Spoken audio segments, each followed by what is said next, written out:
Malo soli preko paprike, pošto ja nisam puno stavila ni ovamo u ovaj preliv.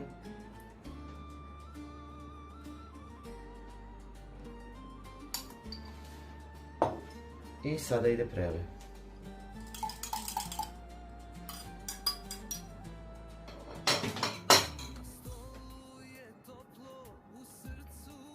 Nema potrebe da podmazujete pleh, dovoljno je pavlaka je dovoljno masna, a paprike imaju još uvek vode i tečnosti u sebi.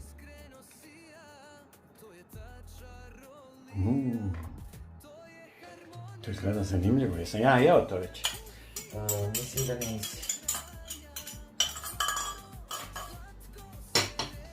Ovo ovako kako je sada ide u rernu. Tamo? Da. Ukupno vreme pečenja je, moram ovo sada kažem, ukupno vreme pečenja je 30 minuta, ali za 20 minuta, 25 do